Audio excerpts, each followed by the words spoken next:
आज सुबह महाराष्ट्र टीवी 24 के प्रतिनिधि शांतनु अग्रवाल द्वारा बीजेपी शहराध्यक्ष बंटी कुकड़े के साथ खास बातचीत की गई, जिसमें खास बातचीत के दौरान बंटी कुकड़े ने बताया कि आने वाले विधानसभा चुनाव में उनकी क्या भूमिका रहेगी तथा शहर अध्यक्ष जितेश उर्फ बंटी कुकड़े ने बजरंग दल से बीजेपी का शहर अध्यक्ष बनने तक का प्रवास हमारे पास व्यक्त किया। आज हमारे साथ मौजूद है नागपुर बीजेपी के अध्यक्ष बंटी कुकड़े जी। इनको हम सब लोग नागपुर में जानते हैं, इनके काम की वजह से, इनके नाम की वजह से। इन्होंने इतनी मेहनत करके नागपुर को आज उतनी बुलंदियों तक पहुंचा है। हम खुद जानेंगे बंटी कुकड़े जी से कि उनका सफर बजरंग दल से लेके आज नागपुर बीजेपी अध्यक्ष तक का कैसा रहा। जय श्री राम। मैं सर्वप्रथम सभी नागपुर और महाराष्ट्र वासियों को का आभार मानना चाहता हूँ और उनका धन्यवाद भी देना चाहता हूँ कि नागपुर की और महाराष्ट्र की जनता ने मुझे साथ दिया और मुझे अपना लिया। मैं 1998 या 95 या 98 में बजरंग दल विश्व हिंदू परिषद के रूप में, वहां से बजरंग दल का कार्यकर्ता के रूप में मैंने काम की शुरुआत किया।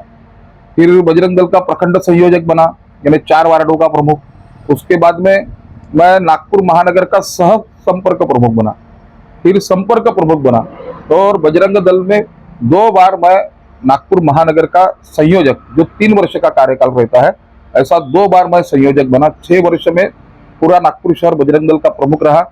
उसमें मैं देश और धर्म के लिए जितना संघर्ष करना चाहिए था इतना संघर्ष किया। उस समय मेरी उम्र शायद 25 साल रही होगी, 20-25 साल, लेकिन उतनी 20-25 साल की उम्र में मुझ पर केसेस उससे डबल थी।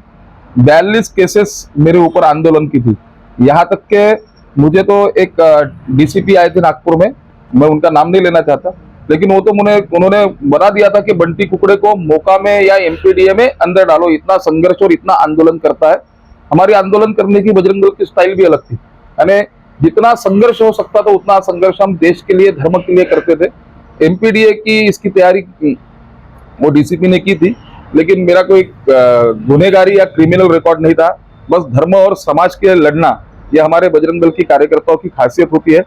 उसमें मैं कुछ पकड़ा नहीं, लेकिन इस संघर्ष के समय सबसे ज्यादा हमें कोई किसी ने मदद की होगी देश के लिए, धर्म के लिए, बजरंग दल के कार्यकर्ताओं के लिए, तो वो मदद करने वाले देवेंद्र जी फडणवीस, नितिन जी गडकरी और मोहन जी मते उस समय आमदार थे 95 के समय।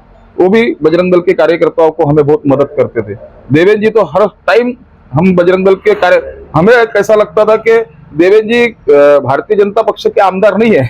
उस समय देवेंद्र जी बजरंग दल के प्रमुख है, बजरंग दल के कार्यकर्ता है, इतनी देवेंद्र जी मदद करते थे।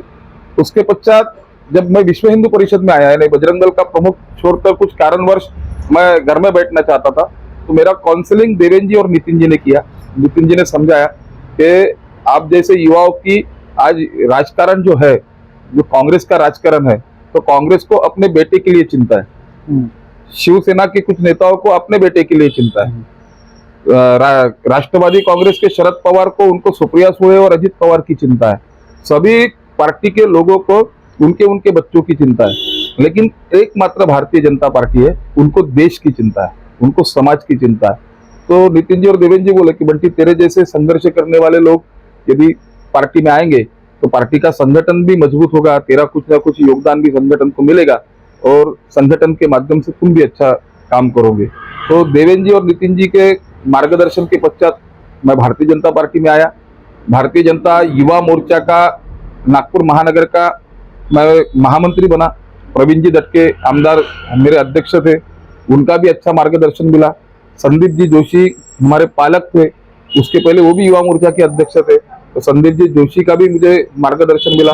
उसके पश्चात मैं युवा मोर्चा का अध्यक्ष बना, फिर 2 टर्म अध्यक्ष बना, यानी 3 वर्ष और 3 वर्ष, ऐसे 6 टर्म में अध्यक्ष बना। अध्यक्ष होते समय मुझे चुनाव की टिकट दी गई और मुझे वो बजरंगी मूड था। मुझे बहुत से लोगों ने समझाया कि बंटी तू वाठोड़ा में रहता है, कृष्णा बाबू ने समझाया, देवेंद्र जी ने भी समझाया कि तुम वाठोड़ा में रहते हो, वाठोड़ा से लड़ो, यहाँ पे तेरा काम है। मैं वाठोड़ा छोड़कर दूसरी जगह लड़ने गया, तो लेकिन मैं हार गया, कम मतों से हार गया, कुछ बंडोखोरी हुई, कुछ लोगों को नहीं पता, लेकिन दूसरी बार पार्टी ने मुझ पर पूर्ण विश्वास किया और वाटोड़ा से यहाँ मुझे टिकट दी और मैं यहाँ 9,884 वोट लेकर मैं जीता। मेरी 5,000 की लीड से लोगों ने मुझे यहाँ से जिताया। यहाँ के सारे कार्यकर्ताओं ने दिन रात मेहनत किया, मेरे लिए मेहनत की, पार्टी के लिए मेहनत की और यहाँ चारों की चारों सीटें भारतीय जनता पार्टी के रूप में जीत कर आई। पार्टी जैसा जीत कर आई, भारतीय जनता पार्टी की सत्ता बैठी, मुझ पर फिर पार्टी ने विश्वास किया और मुझे परिवहन समिति जो आती है, बस चालक, बस जो चलती है नागपुर में, उसका सभापति किया और जितना बदल चाहिए भारतीय जनता पार्टी को माध्यम से, नितिन जी के माध्यम से, देवेंद्र जी के माध्यम से, कि एक स्मार्ट बस और वैसी ही बस उनके अनुरूप हमने नागपुर में बनाई। आज इलेक्ट्रिक बसेस है, आज एसी बसें है। लोग पहले बोलते थे एनएमसी का लाल डब्बा जा रहा है, अब कोई बोलता नहीं एनएमसी का लाल डब्बा जा रहा है, अब बोलता है कि नहीं एनएमसी की एसी बस आ रही है, 12 रुपए में हम एसी में प्रवास करते हैं। इतना किफायती दर हमने दिया। भारतीय जनता पार्टी का जो विषय है, माननीय नितिन जी का जो सपना है, देवेंद्र जी का सपना है कि नागपुर यह विश्व स्तरीय मेट्रो सिटी बने और अच्छी सिटी बने। नागपुर में जो कोई भी आएगा तो उसको लगना चाहिए कि नागपुर अपना शहर है और इसका विकास देखिए जो नितिन जी और देवेंद्र जी के माध्यम से हुआ।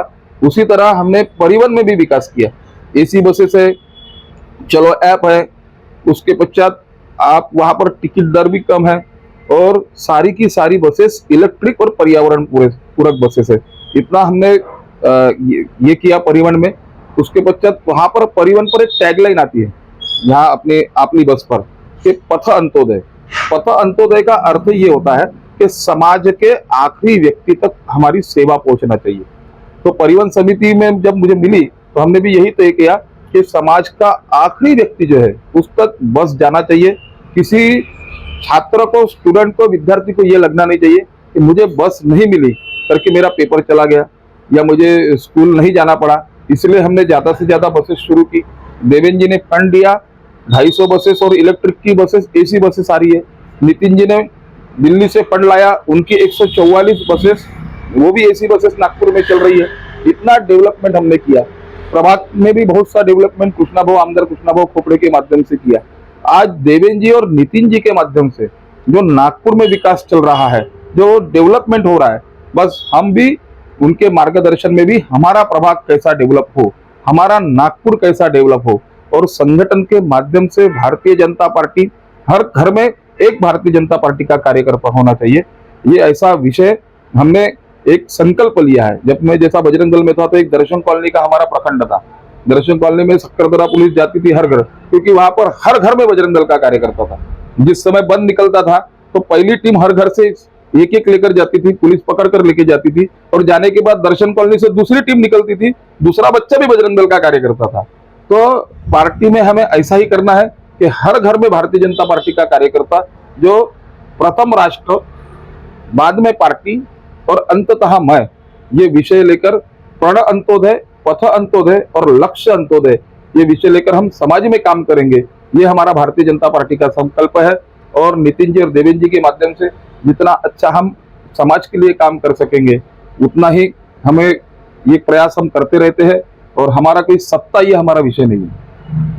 हमारा विषय, अटल जी ने कहा था कि सत्ता आएगी और सत्ता जाएगी, बस ये देश रहना चाहिए। भारतीय जनता पार्टी भी यही कहती है। छत्रपति शिवाजी महाराज को और स्वामी विवेकानंद को मानने वाली भारतीय जनता पार्टी, हम कहते हैं कि ये देश रहना चाहिए।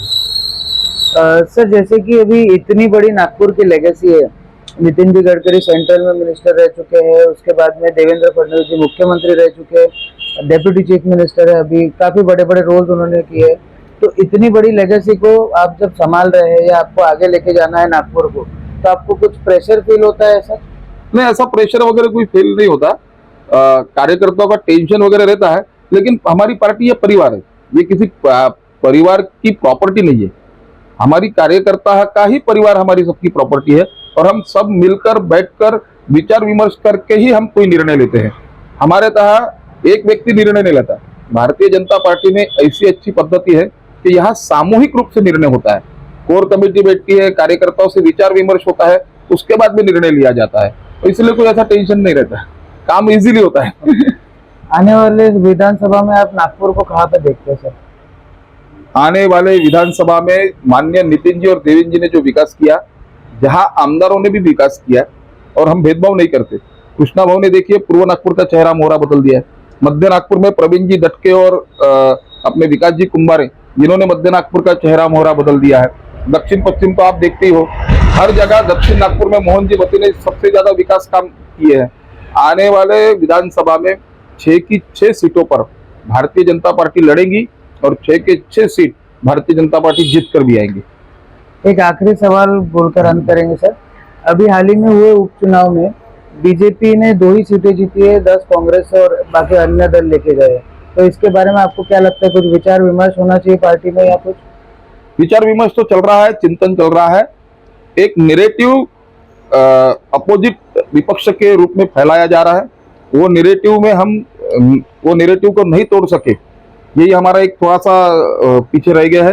लेकिन उन्होंने जो झूठ फैलाया है कि संविधान बदल देंगे, मुस्लिमों को बोला कि आपको पाकिस्तान भेज देंगे, आपकी नसबंदी करा देंगे, इसमें लोग झांसे में आए, भ्रमित हुए। लेकिन हम लोगों से निवेदन करेंगे कि आप मोदी जी का फोटो देखिए, उन्होंने संविधान को नतमस्तक किया। कांग्रेस ने कुल मिलाकर 82 बार संविधान को बदला है, संविधान के नियम को तोड़ा है। लेकिन भारतीय जनता पार्टी की सरकार 10 वर्ष थी, इस मोदी जी की सरकार थी, हमने एक भी बार संविधान को नहीं बदला, ना ही संविधान छेड़छाड़ करने का प्रयत्न भी नहीं किया। क्योंकि भारतीय जनता पार्टी परम पूजनीय डॉक्टर बाबा साहब आम्बेडकर ने जो लिखा हुआ संविधान है, इस संविधान की रक्षा करना ये हमारा परम कर्तव्य है। लेकिन कांग्रेस ने 82 बार बदलने के बाद लोगों को भ्रमित किया कि संविधान बदलेंगे। सबसे ज्यादा योजनाएं हमने मुस्लिम समाज के लिए भी निकाली। हमने जितने भी हार्ट के ऑपरेशन किए होंगे नितिन जी ने, किसी की जात देखकर ऑपरेशन नहीं किए, हमने इंसान देख के ऑपरेशन किए। सभी सबका साथ, सबका विकास और सबका प्रयास। लेकिन कांग्रेस ने और विपक्ष ने ये भ्रम फैलाया कि संविधान बदलेंगे और मुस्लिमों को पाकिस्तान भेज देंगे, ऐसा कुछ नहीं। लोग भ्रमित हुए और इसी कारण थोड़ी सी सीटें कम आई। बहुत बहुत शुक्रिया सर आपका वक्त देने के लिए। तो ये थे बंटी कुकड़े जी, जो बहुत ही कॉन्फिडेंट नजर आ रहे हैं विधानसभा के चुनाव के लिए, और उन्होंने अपनी उपलब्धियां भी गिनाई, क्या क्या चीजें उन्होंने नागपुर के लिए की है और क्या क्या किए और आने वाले समय में वो क्या क्या करना चाहते हैं। हम लोग आशा करते हैं कि आने वाले चुनाव में जो भी पार्टी जीते वो नागपुर के लिए कुछ बेहतर ही करे।